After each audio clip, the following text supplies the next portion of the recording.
ওই যে হামজা পাগলাটা মাঝে মধ্যে একটু কথা কয়া একটু উল্টাপাল্টা করে ফেলে।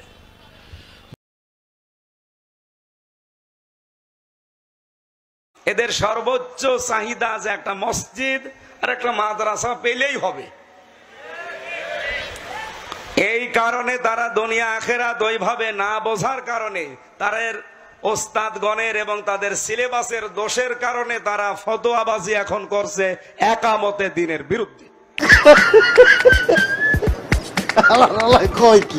দেশে যারা এই চার দেওয়ালের মাঝখানে লেখাপড়া করা মানুষ, এদের সর্বোচ্চ চাহিদা যে একটা মসজিদ আর একটা মাদ্রাসা পেলেই হবে।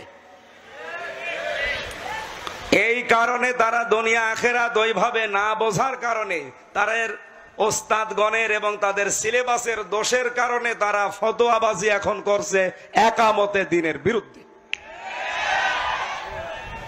নাটক কম করো প্রিয়, এটা আমির হামজা, এটা অত বড় সামাবাস এবং অত বড় বেয়াদব, কেমনে যে তো মিথ্যা কথা বলতে পারে? এমন মিথ্যাবাদে আমার জন্মের ঘরে দেখছি না। কওমি মাদ্রাসার হুজুরদেরকে নিয়ে তার সিরিয়াস চুলকানি শুরু হয়ে গেছে। কওমি মাদ্রাসার হুজুররা নাকি শুধু শুধু মসজিদ আর মাদ্রাসা পেলেই বাস বাস। বলার ভঙ্গিমাতে মনে হইল শুধু হুজুরদেরকেই ছোট ভাবছে তাই না, মাদ্রাসা মসজিদকেও সে তুচ্ছ মনে করতেছে। শুধু মাদ্রাসা মসজিদ হলেই, এরপরে আবার আমাদের সিলেবাসের উপরেও কথা বলেছে। কত বড় সাহস ওই বক্তার, যে বক্তা আমাদের ছাত্রের সামনে 10 লাইন যে কোনো কিতাব থেকে পড়ার যোগ্যতা রাখে না। আমি চ্যালেঞ্জ করলাম।